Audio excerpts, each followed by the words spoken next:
لو معاك ال200 جنيه دي تبيعها ب25,000 جنيه، وخليك معايا لغاية آخر الفيديو علشان تعرف تبيعها ازاي وايه هي الورقة المطلوبة. ويلا بينا نبدأ الفيديو. هنبدأ بال200 جنيه المطلوبة وال200 جنيه اللي مش مطلوبة، علشان تبقى عارفهم وتبقى عارف كويس جدا ايه هي اللي ممكن تكون في جيبك وانت ما تعرفش عنها اي حاجة خالص. هنبدأ بال200 جنيه اللي مش مطلوبة. اللي مش مطلوبة هي دي العلامة دي اللي كلنا عارفينها، اللي هي الجديدة. طبعا المطلوبة هي دي. هتلاقي الاختلاف اللي انت هتشوفه ده هنا، يعني دي اهي، دي موجودة هنا في الورقة ال200 جنيه القديمة، ودي مفيهاش فيها دي. هتلاقي اسم المحافظ مطلوب في المكان ده ومش مطلوب في المكان ده، والفرق واضح يعني باين.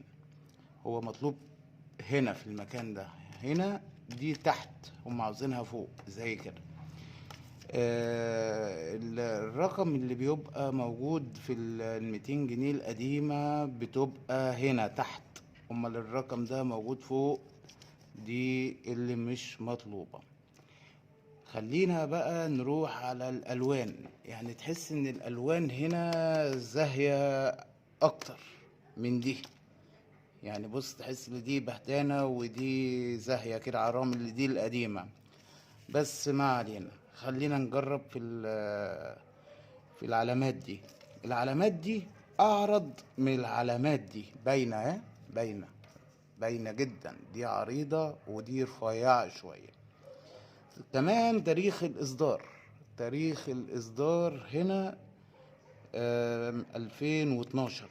هو انت معاك من لغاية من 2014 وانت نازل، من 2014 وانت نازل الورقة تساوي 25,000 جنيه على قد حالتها. يعني لو الحالة بتاعتها كويسة شوية هتجيب من 25 وانت طالع. خلينا نشوف الفرق اللي هنا كمان. ال200 جنيه دي بص عاملة ازاي هنا وهنا عاملة ازاي. زي ما قلنا طبعا اسم المحافظ بتاع البنك هنا تحت، هم عاوزينه فوق شوية. تمام، وهقولك ازاي لو انت معاك ال200 جنيه تعرف تبيعها. تمام.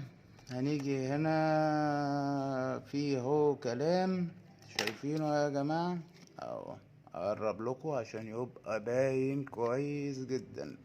الكلام اللي هو ده اهو باين. هنا طبعا مفيش الكلام ده، فاضية اهي، فاضية فاضية. تمام. دي ال200 جنيه المطلوبة. تمام. نيجي بقى على الظهر علشان تبقى برضو عارف كل حاجة. هو الظهر كله واحد، مفيهوش فيه اي اختلافات. تمام. درجة الالوان بس هنا زاهية شوية. طيب هنا بقى خلينا نركز. هنا في علامات. تمام.